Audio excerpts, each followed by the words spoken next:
सरस्वती नमः।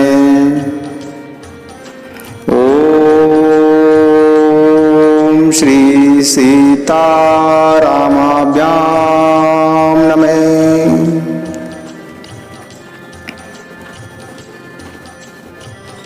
श्री रामचरितमानस।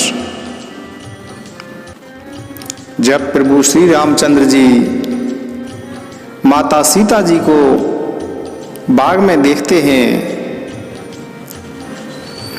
देखी सिए शोभा सुख पावा, हृदय सराहत बचन ने आवा, जनु बिरंची सब ने जिन पुनाई, बिरची विश्व कह प्रगट दिखाई। माता सीता जी की शोभा को देखकर प्रभु श्री रामचंद्र जी ने अत्यंत सुख पाया। वे हृदय में उसकी सराहना करते हैं, किंतु मुख से वचन नहीं निकलते। वह शोभा ऐसी अनुपम है, मानो ब्रह्म ने अपनी सारी निपुणता को मूर्ति मानकर संसार के सम्मुख प्रकट करके दिखा दिया हो। सीता जी की शोभा सुंदरता को भी सुंदर बनाने वाली है। लगता है मानो सुंदरता रूपी घर में दीपक की लौ जल रही हो। सारी उपमाओं को तो कवियों ने झूठा कर रखा है, मैं सीता जी की उपमा किससे दूं। इस प्रकार अपने हृदय में सीता जी की शोभा और अपनी दिशा को विचार कर प्रभु श्री रामचंद्र जी अपने छोटे भाई लक्ष्मण से बोले,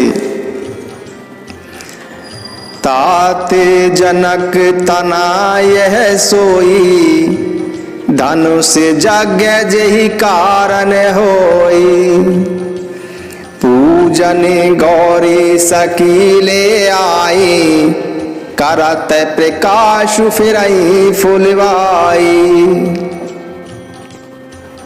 प्रभु श्री रामचंद्र जी लक्ष्मण जी से कहते हैं कि हे तात, यह वही जानकी जी जनक जी की कन्या है जिसके लिए धनुष यज्ञ हो रहा है। सखियां इसे गौरी पूजन के लिए लेकर आई हैं।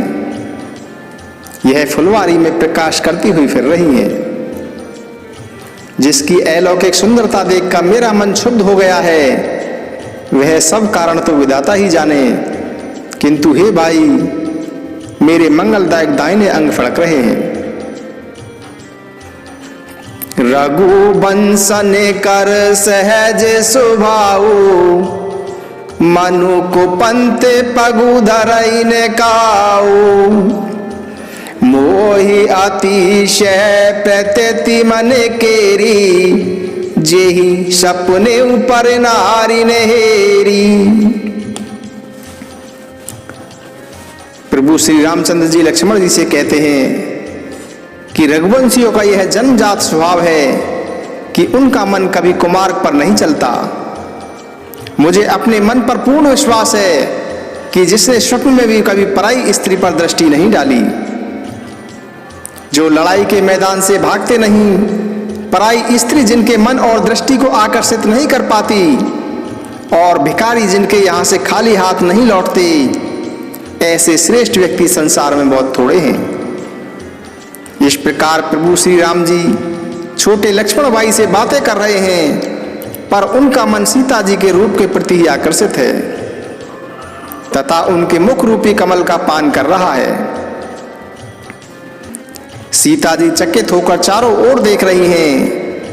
उनके मन में इस बात की चिंता है कि राजकुमार कहाँ चले गई। मृग के छौने की सी आंख वाली सीता जी जहां भी दृष्टि डालती हैं, वहीं मानो श्वेत कमलों की कतार सी खिल जाती है। सखियों ने लता की ओट में श्याम और गौर कुमारों को दिखलाया। उनके रूप को देखकर माता सीता जी के नेत्र ऐसे प्रसन्न हुए मानो उन्होंने अपना खजाना पा लिया हो। प्रभु श्री रामचंद्र जी की छवि को देखकर माता सीता जी के नेत्र निश्चल हो गए। पलकों का गिरना भी रुक गया। स्नेह के कारण शरीर विहिल हो गया, मानो शरद ऋतु के चंद्रमा को चकोरी बेशुद्ध होकर देख रही हो। नेत्र के रास्ते श्री राम जी को हृदय में बसाकर नेत्र मूंदकर उनका ध्यान करने लगी। जब सखियों ने माता सीता जी को प्रेम वश हुआ जाना, तब वे सब मन में सुकचा गईं, कुछ कह नहीं सकी। उसी समय दोनों भाई लता मंडप में से प्रकट हुए, मानो दो निर्मल चंद्रमा बादलों के पर्दे को हटाकर निकले हों। दोनों सुंदर भाई शोभा की सीमा है। उनके शरीर की आभा नीले और पीले कमल की सी जैसी है। सिर पर सुंदर मोरपंख सुशोभित हैं तथा उनके बीच बीच में फूलों की कलियों के गुच्छे लगे हैं। माथे पर तिलक और पसीने की बूंदें हैं। कानों में सुंदर आभूषणों की छवि है। टेढ़ी भौएं और घुंघराले बाल हैं। नए लाल कमल के समान लाल नेत्र हैं। ठोड़ी नाक और गाल अत्यंत सुंदर हैं तथा उनकी हंसी मन को मोहित कर देती है। मुख की छवि तो मुझसे कही ही नहीं जाती, जिसे देखकर बहुत से कामदेव भी लजा जाते हैं। वक्ष स्थल पर मणियों की माला है। शंख के समान सुंदर गला है। कामदेव के हाथी के बच्चे की सूंड की तरह उतार चढ़ाव वाली असीम बलशाली कोमल भुजाएं हैं। जिसके बाएं हाथ में फूलों का दोना है, वह सांवला कुंवर तो अत्यंत सलोना है। सिंह की सी पतली लचीली कमर वाले पीतांबर धारण कहे हुए शोभा और सील के भंडार सूर्य कुलभूषण श्री रामचंद्र जी को देखकर सखियां भी स्वयं को भूल गईं। एक चतुर सखी धीरज धरकर तथा हाथ पकड़कर सीता जी से बोली कि पार्वती का ध्यान फिर कर लेना, इस समय तो राजकुमार को ही देख लो। तब माता सीता जी ने सच्चा कर नेत्र खोले और रघुकुल के दोनों पुत्रों को सामने खड़े देखा। सिर से पांव तक श्री राम जी की शोभा देखकर और फिर पिता का प्रण याद करके माता सीता जी का मन क्षुब्ध हो उठा। जब सखियों ने सीता जी को प्रेम के वश में देखा तो सब भयभीत होकर कहने लगी कि बड़ी देर हो गई है, अब चलना चाहिए, कल इसी समय फिर आएंगी। ऐसा कहकर एक सखी मन में हंसी। सखी की यह रहस्य बड़ी वाणी सुनकर माता सीता जी सुकचा गईं। देर हो गई जानकर उन्होंने अपनी माता का भय लगा।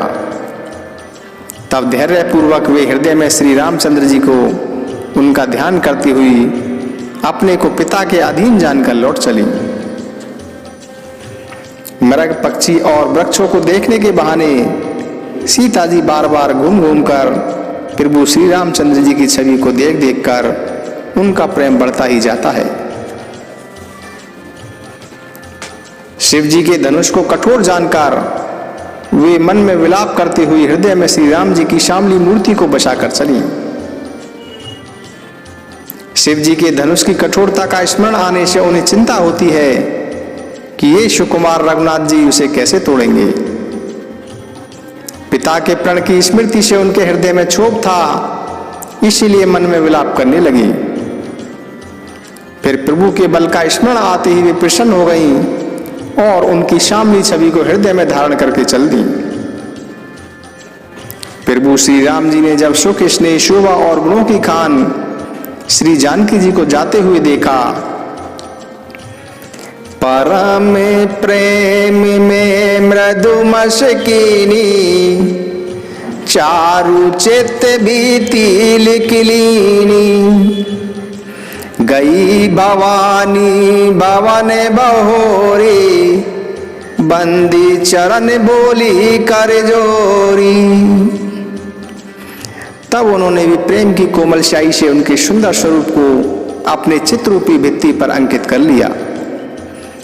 सीता जी पुनः पार्वती जी के मंदिर में पहुंची और उनके चरणों की वंदना करके हाथ जोड़कर बोली, जय जय जय गिरिवर राज किशोरी, जय महेश मुख चंद चकोरी, जय गज बदन षडानन माता, जगत जननी दामिनी दुधि माता। माता सीता जी कहती है कि हे पार्वती आपकी जय हो, हे महादेव जी के मुखरे भी चंद्रमा की और टकटकी लगाकर देखने वाली चकोरी आपकी जय हो। हे हाथी के मुख वाले गणेश जी और 6 मुख वाले कार्तिकेय जी की माता, हे जगत जननी, हे बिजली की सी कांतिमान शरीर वाली आपकी जय हो। आपका न आदि है, न मध्य है और न अंत ही है। आपके असीम प्रभाव को वेद भी नहीं जानते। आप संसार को उत्पन्न, पालन और उसका नाश करने वाली हैं।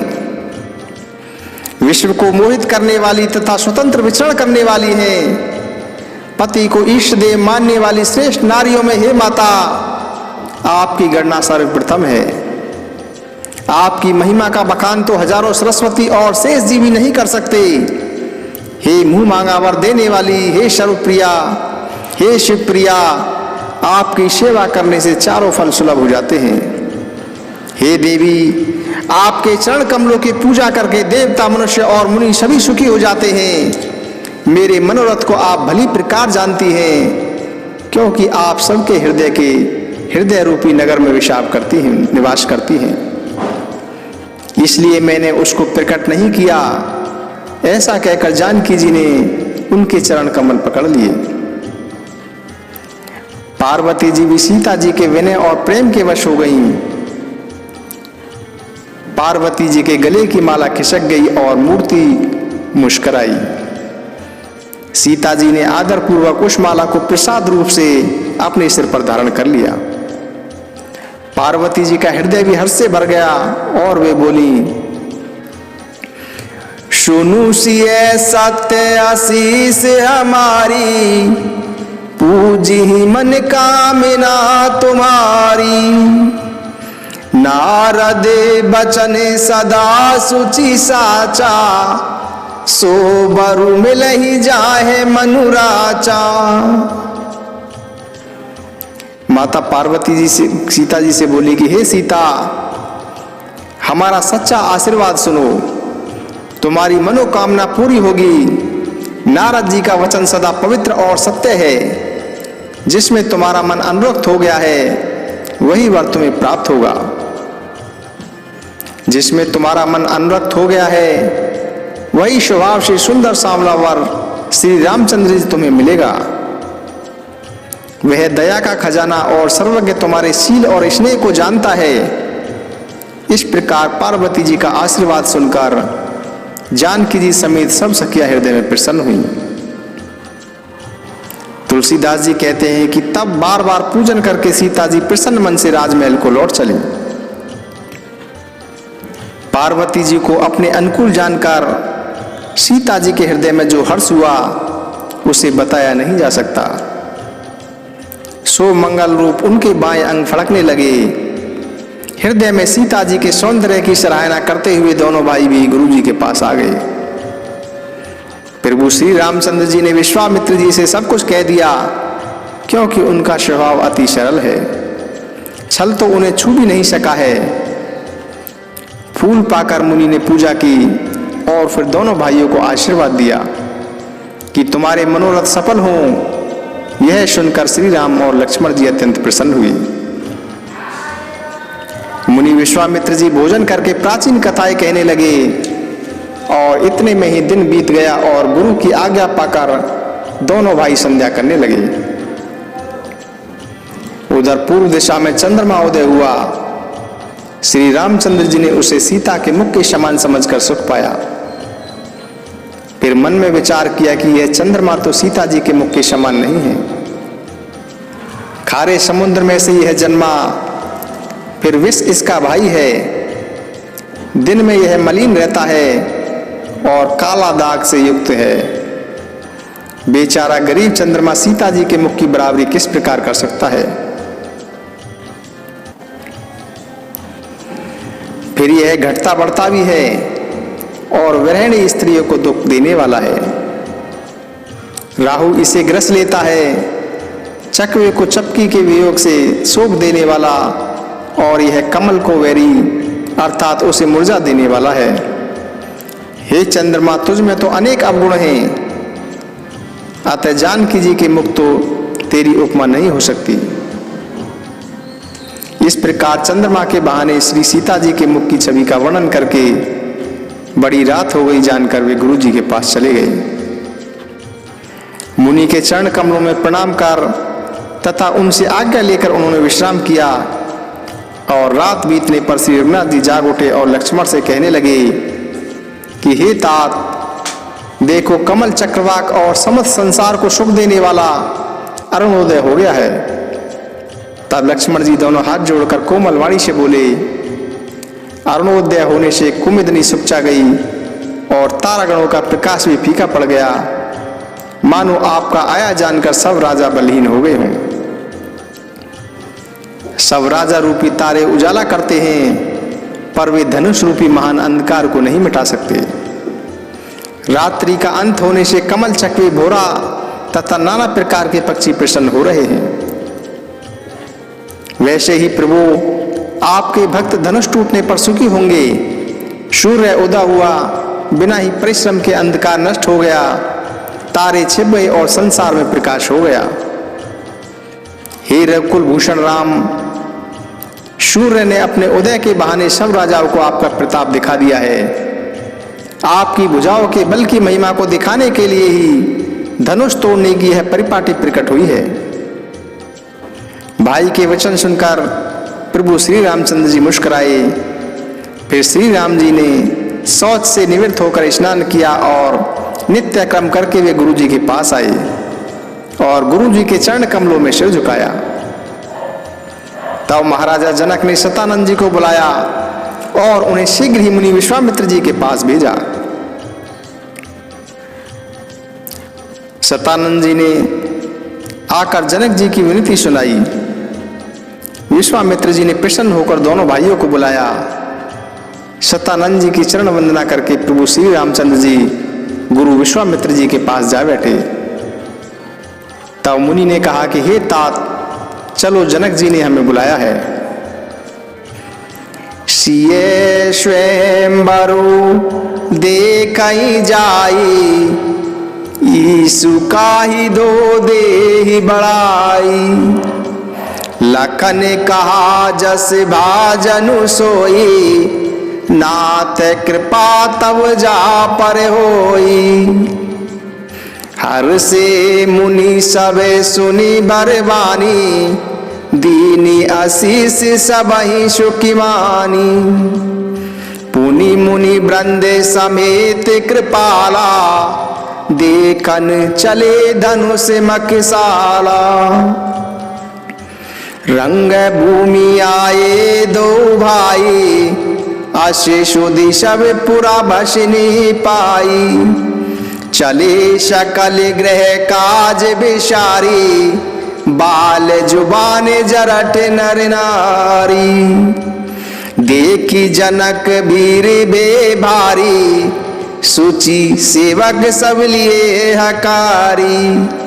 तुरत शकल लोगन पही जाऊं, आसन उचित देह सब काहू। जब प्रभु श्री रामचंद्र जी, लक्ष्मण जी और मुनि विश्वामित्र जी सभा में आ गए और नगर के सभी नर नारी और पुरुष स्त्री, बूढ़े और बच्चे सभी धनुष यज्ञ को देखने के लिए वहां पर चले आए। तब जनक जी ने देखा कि भीड़ बहुत हो गई है। उन्होंने अपने विश्वास पात्र सेवकों को बुलवाया और कहा कि तुम लोग जाकर तुरंत ही यथा योग्य लोगों के लिए बैठने के आसन का प्रबंध करो। उन सेवकों ने अत्यंत विनम्रता पूर्वक उत्तम, मध्यम, नीच और लघु अर्थात सभी श्रेणी के स्त्री पुरुषों को उनके योग्य स्थान पर बिठाया। राजकुंवर तेहि अवसर आए, मनहु मनोहरता तन छाए। गुण सागर नागर बर बीरा, सुंदर श्यामल गौर शरीरा।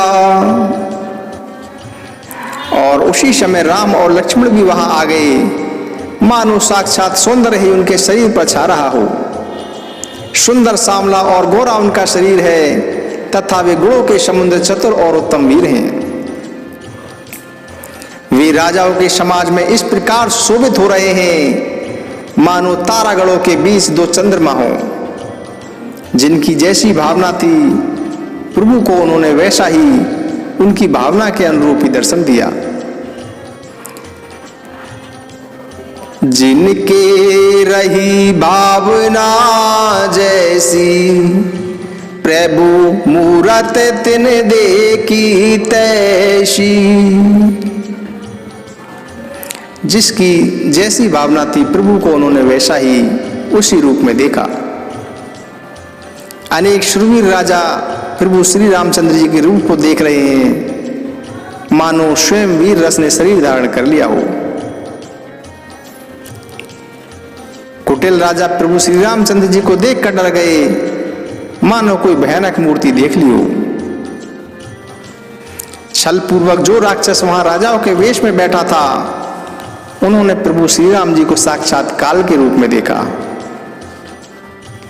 नगरवासियों ने दोनों भाइयों को मनुष्य के भूषण रूप में नेत्रों को सुख देने वाला देखा। स्त्रियां हृदय में प्रसन्न होकर अपनी अपनी रुचि के अनुसार प्रभु श्री रामचंद्र जी को देख रही हैं, मानो श्रृंगार राशि अनुपम मूर्ति धारण किए शोभायमान हो रहा हो। विद्वानों को प्रभु विराट रूप में दिखाई दिए, जिसके अनेक मुंह, हाथ, पैर, नेत्र और सिर हैं। जनक जी के कुटुंबी जन प्रभु को इस प्रकार देख रहे हैं जिस प्रकार सगे संबंधी प्रिय लगते हैं। महाराजा जनक जी सहित रानियां उन्हें अपने बच्चे के समान देख रही हैं, जिनकी प्रीति का वर्णन नहीं किया जा सकता। योगियों ने उन्हें शांत, शुद्ध, सम और स्वतः प्रकाश परम तत्व के रूप में देखा।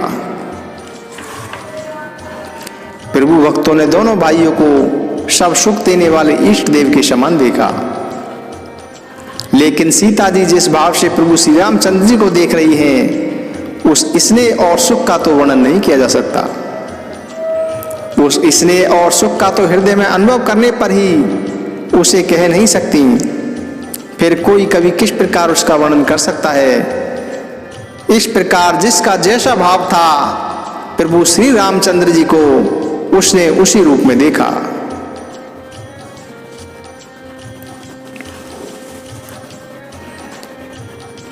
करे विनती निज कथा सुनाई, रंगे अवन सब मुनहि दिखाई। जेह जेह जाहि कुंवर बर दो, तेह तेह चकित चितव सब को। और विनती करके अपनी कथा सुनाई और मुनि को यज्ञशाला दिखाई।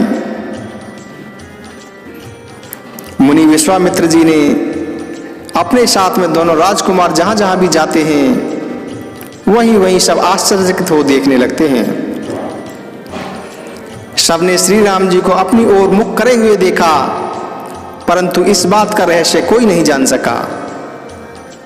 तब मुनि विश्वामित्र जी ने राजा से कहा कि रंगभूमि की रचना बड़ी सुंदर है। ऐसा सुनकर राजा जनक प्रसन्न हुए और उन्हें बड़ा सुख मिला। प्रभु को देखकर सब राजा अपने अपने हृदय में इस प्रकार निराश और उत्साहहीन हो गए, जैसे पूर्ण चंद्रमा के उदय होने पर तारे प्रकाशहीन हो जाते हैं। सबके मन में यह दृढ़ विश्वास हो गया कि प्रभु श्री रामचंद्र जी धनुष को तोड़ेंगे, इसमें कोई शंका नहीं है। सबके मन में यह भी निश्चय हो गया कि शिव जी के विशाल धनुष को बिना तोड़े भी सीता जी श्री रामचंद्र जी के ही गले में जयमाला डालेंगी। ऐसा सोचकर वे कहने लगे कि हे भाई, यश, प्रताप, बल और तेज को गवाकर अपने अपने घर चलो। दूसरे राजा जो अविवेक से अंधे हो रहे थे, अभिमानी थे, यह बात सुनकर बहुत हंसे। उन्होंने कहा, धनुष तोड़ने पर भी विवाह होना कठिन है, फिर बिना धनुष तोड़े राजकुमारी से कौन विवाह कर सकता है। काल ही क्यों ना हो, एक बार तो सीता के लिए हम उसे युद्ध में जीत लेंगे। अभिमानपूर्ण यह बात सुनकर दूसरे धर्मात्मा, हरि भक्त और बुद्धिमान मुस्कुराए। उन्होंने कहा, राजाओं के गर्भ को तोड़कर श्री रामचंद्र जी सीता जी को ब्याहेंगे और फिर महाराजा दशरथ के रण बांकुरे पुत्रों को युद्ध में भला कौन जीत सकता है। व्यर्थ में ही गाल मत बजाओ, कल्पना के लड्डू से कहीं भूख नहीं मिटती है। हमारी निष्कपट सीख को सीखकर और सुनकर सीता जी को मन में साक्षात जगत जननी समझो तथा उन्हें पत्नी रूप में पाने की आशा और लालसा छोड़ दो। जगत पिता रघुपति बिचारी, भरी लोचन छबिले निहारी। सुंदरे सुखदे सकल गुण राशि, ए दो बंधु शंभु उर्वासी। प्रभु श्री रघुनाथ जी का परमेश्वर समझकर नेत्र भरकर उनकी छवि देख लो। सुंदर सुख देने वाले तथा सभी गुणों की राशि ये दोनों भाई शिव जी के हृदय में बसने वाले हैं। समीप आए हुए अमृत के समुद्र को छोड़कर तुम जानकी जी को पत्नी रूप में पाने की दुराशा देखकर क्यों मरते हो? फिर जिसकी जो अच्छा लगे, जिसकी जो समझ हो वही करो। हमने तो आज अपने जीवन और जन्म को सफल कर लिया। ऐसा कहकर भले राजा प्रेम मग्न होकर सीता जी को प्रणाम करने लगे और प्रभु श्री रामचंद्र जी का अनुपम रूप देखने लगे। देवता भी आकाश से विमानों पर चढ़े होकर दर्शन कर रहे हैं और सुंदर गान करते हुए फूल बरसा रहे हैं।